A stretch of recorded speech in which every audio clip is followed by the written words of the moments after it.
तुलसी बाबा कहते हैं, अजऊ जात उरत पन्यो काबू, पतऊ लखन सिय राम बटाबू, राम धाम पत पाई सोई, जो पत पाव कमऊ मुनि कोई। तुलसी बाबा ने कहा कि आज भी जिसके हृदय में स्वप्न में कभी लक्ष्मण सीता और राम तीनों बटोरी आ बसे, उन्होंने कहा अगर आपके हृदय में स्वप्न में भी, इसका मतलब बाबा तुलसीदास जी समझते हैं कि जागृत में हम लोगों को दर्शन दुर्लभ है, कठिन है। अगर स्वप्न में भी हमारे हृदय में भगवान आ जाए, हृदय में आने की बात कह रहे हैं, क्यों इसलिए कह रहे हैं हृदय में कि हृदय में मल भरा हुआ है, विकारों का मल भरा हुआ है, वासनाओं का मल भरा हुआ है। तो उन्होंने कहा जब हृदय में आपके सीताराम आ जाए, भगवान लखनलाल आ जाए, तो वो वीर श्री राम के परम धाम के उस मार्ग को पा जाएगा।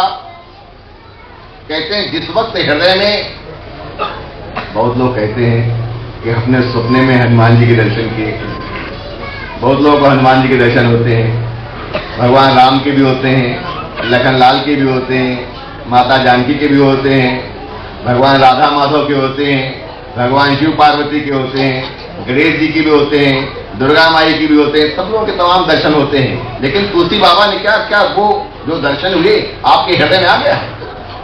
क्योंकि जब तक हृदय में नहीं आएगा तब तक आपको परम लाभ नहीं मिलेगा। तुलसी बाबा पूछते हैं आपने दर्शन तो किए हैं, लेकिन क्या वो दर्शन आपके हृदय में आ गए हैं? पूछ रहे हैं बाबा तुलसी।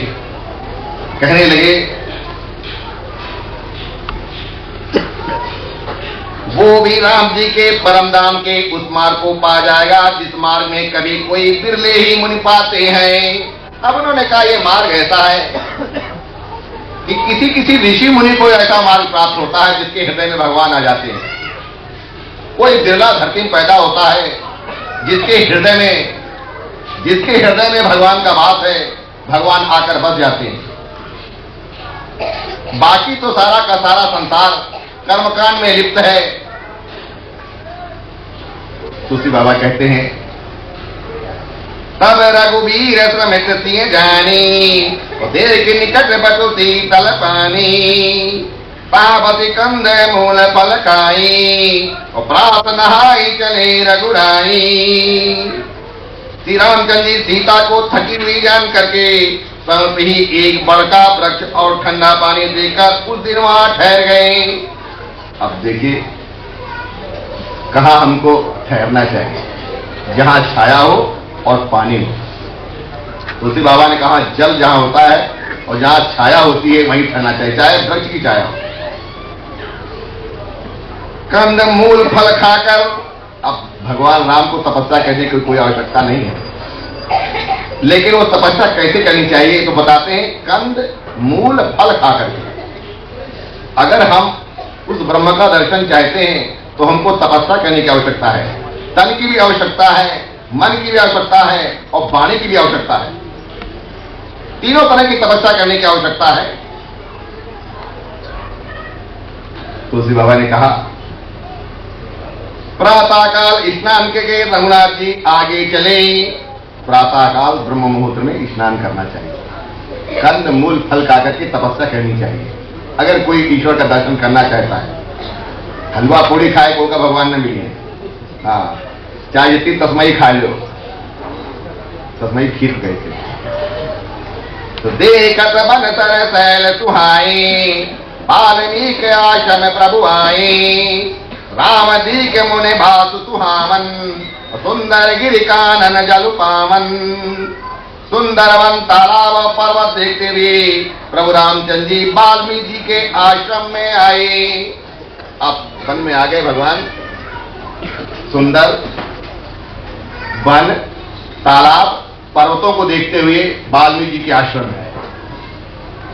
भगवान राम ने देखा कि मुनि का निवास स्थान बहुत सुंदर है। किसका स्थान सुंदर होता है? मुनि का, ऋषि का, साधु का, सतगुरु का। ये सबसे सुंदर स्थान माने गए हैं। हमको मालूम होना चाहिए कोई क्लब कभी अच्छा नहीं होता है, इस बात को ख्याल रखें। जहां सुंदर पर्वत वन और पवित्र जल है। साधु का आश्रम क्यों अच्छा माना गया है? सुंदर पर्वत वन और पवित्र जल है। शरणि सरोज बिकप वन फूले, गुंजत मंजु मधुपल पुल कोलाहल करई, और विरहित वैर मुदित मन चरई। सरोवरों जहां साधु होते हैं, अगर तालाब है तो कमल फूलते हैं और वृक्षों में सुंदर फूल बन रहे हैं। ये साधु की पहचान है। मकरंद रस में मसुए सुंदर सुंदर भंवरे गुंजार कर रहे हैं। बहुत से पक्षी और पशु कोलाहल कर रहे हैं। साधु का आश्रम सभी का घर होता है, पशुओं का भी और पक्षियों का भी, भंवरों का भी। बैर से रहित होकर के प्रसन्न मन से विचर करते हैं और उनके अंदर बैर आपस में नहीं होता। बिल्ली भी वहीं रहती है, कुत्ता भी वहीं रहता है और नेवला भी वहीं रहता है और सांप भी वहीं रहता है साधु के आश्रम में, क्योंकि सबके अंदर प्रेम है, बैर बिल्कुल नहीं होता। लेकिन हम आश्रम में रह करके भी आपस में बैर करते हैं, अर्थात जानवरों से भी ज्यादा गिरे हुए हैं। तुलसी बाबा कहते हैं, सुचि सुंदर आश्रम निरची हर से राजीव नैन, सुनि रघुवर आगमन मुनि आगे आयो लेन। पवित्र और सुंदर आश्रम को देख करके कमल नयन श्री रामचंद्र जी हर्षित हुए। जब आश्रम देखा पवित्र है और सुंदर है, आप अपने घरों को पवित्र रखिए और सुंदर रखिए। अगर आप चाहते हैं कि आपके घर में भगवान आ जाए, जहां आप रहते हैं, कहीं भी रहते हो, जहां जाते हैं वहां भी एक आपका घर है, उसको भी पवित्र रखिए और सुंदर रखिए। चाहे आप वन में रहते हो, चाहे घर में रहते हो या अन्य कहीं स्थान में रहते हो, लेकिन उसको पवित्र अवश्य रखिए। जितनी ज्यादा पवित्रता होगी उतना ही भगवान का सानिध्य प्राप्त होगा। बाबा जी कहते हैं, भगवान बहुत खुश होते हैं जिनके वास स्थान बहुत पवित्र होते हैं और सुंदर होते हैं। रघुश्रेष्ठ श्री राम जी का आगमन सुनकर के मुन वाल्मीकि उन्हें लेने के लिए आगे आए। भगवान राम को वाल्मीकि जी आगे बढ़ के लेने चल रहे हैं। जो भगवान को लेने चलता है वो संसार की तरफ पीठ कर लेता है। जब तक ये जीव संसार की तरफ पीठ नहीं करेगा, भगवान को लेने के कभी मन में विचार तक नहीं आएगा। अगर हमारे मन में भगवान को लेने का विचार नहीं आ रहा तो निश्चित रूप से हमने संसार की तरफ मुख कर रखा हुआ है। बाबा तुलसी ने कहा, मुनि कहूं राम दंडवत कीना, आशीर्वादो विप्रवन दीना। देखी राम चवि नयन जुड़ाने, वो कर सन मानो आश्रम ही आने। साधु जब आगे आता है तो भगवान प्रणाम कर रहे हैं। श्री रामचंद्र ने मुनि को दंडवत किया, भगवान राम ने वाल्मीकि को दंडवत किया। ये करके दिखाया कि जो हमारा भजन करते हैं, पवित्र हैं, जिनके हृदय में हमारा वास है, हम उनको निश्चित रूप से दंडवत करते हैं। इसलिए कहा जाता है संसारी लोग चरण न छुएं बल्कि आचरण छुएं। साधु के चरण नहीं आचरण छूने चाहिए। तुलसी बाबा कहते हैं, विप्रशेष मुनि ने उन्हें आशीर्वाद दिया। वाल्मीकि जी भगवान राम को आशीर्वाद दे रहे हैं। भगवान राम की छवि देखकर मुनि के नेत्र शीतल हो गए। सम्मान पूर्वक मुनि उन्हें आश्रम में ले आए। सम्मान पूर्वक भगवान को अपने आश्रम में लाना चाहिए। हमारा दुर्भाग्य है कि हम विषयी लोगों को सम्मान देते हैं और भगवान की तरफ पीठ किए बैठे हैं। यह दुर्भाग्य है जीव का। भजो निताई गौर राधे श्याम, जपो हरे कृष्णा हरे राम,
जप करने की आवश्यकता बताई गई। राम और कृष्ण का हम जब जब करेंगे तभी भजन कर सकते हैं। निताई गौर हरि का भजन ये जीव तभी कर सकता है जब जप करता है। जब तक जप नहीं करेगा भजन नहीं कर पाएगा। भजन में भा शब्द आ रहा है, इस बात का घोषक है, सूचना दे रहा है कि भक्त भगवान और भागवत इस जीव को प्रीत नहीं हो सकती जब तक कि जाप नहीं करेगा।